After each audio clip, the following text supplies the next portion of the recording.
هذه اسهل واسرع وصفه تاع رز بالدجاج، راح يجيك مزربع على حبه وماشي معجن، ووصفه من اطيب الوصفات، وتقدري حتى تحطيها للضيوف ديالك، راهي رايحه تحمر لك وجهك.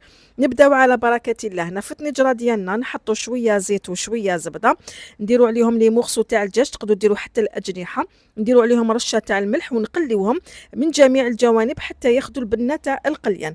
بعدها نزيدوا عليهم حبه بصل متوسطه في الحجم تكون بيان غابي، حبه طوماطيش تاني غابي، وعندنا سنينه كبيره تاع الثوم، عندنا هنا شويه حشيش شويه معدنوس زروديه، فلفل لحلو احمر واخضر مقطع مربعات، طماطم مصبره، وعندنا السر البنه اللي هي هاد التوابل هذه، واللي هما فلفل الكحل، قزبر مرحي، راس الحانوت، شويه قرفه، كمون، عكري، وعندنا الكركم. نزيدوا عليهم زوج وريقات تاع الرند وزعتره، ونخليوهم يتقلاو مليح مليح في هذه المرحله هذه، لانه هذه هي السر البنه.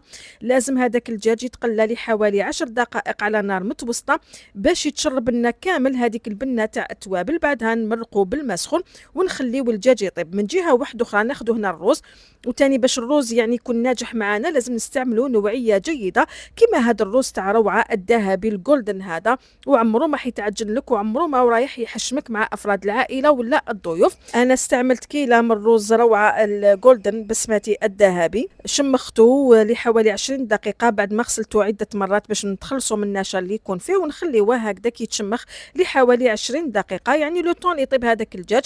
بعد ما طاب الدجاج نحيوه نحمروه يا اما في الفور ولا في الاير فراير، ونزيدوا هذاك الرز. هنا لازم المرق ديالنا يكون طالع على الرز بحوالي 1 سنتيمتر، ولا تقدروا تكيلوا لكل كيله تاع الرز نديروا 2 كيلات من المرق. ما نساوش نزيدوا الملح، ونقدروا حتى نزيدوا شويه من التوابل اللي درناها هذيك في الاول كامل، نزيدوا منها شويه شويه. نغطيو على الرز ديالنا غير يرفد الغليان، نقصوا كامل للنار ونخليوه يتشرب كامل هذوك السوائل. هذاك الدجاج شوفوا معايا حمرته انا في الاير فراير، وشوفوا لي النتيجه مع التزيين برشه تاع حشيش ولا معدنوس من اطيب واسرع ما يكون. لازم تجربوا الوصفه هذه بهذه الطريقه هذه وبالتوابل اللي شاركتها معكم، صدقوني راح يجيكم من اطيب ومن ابن ما يكون.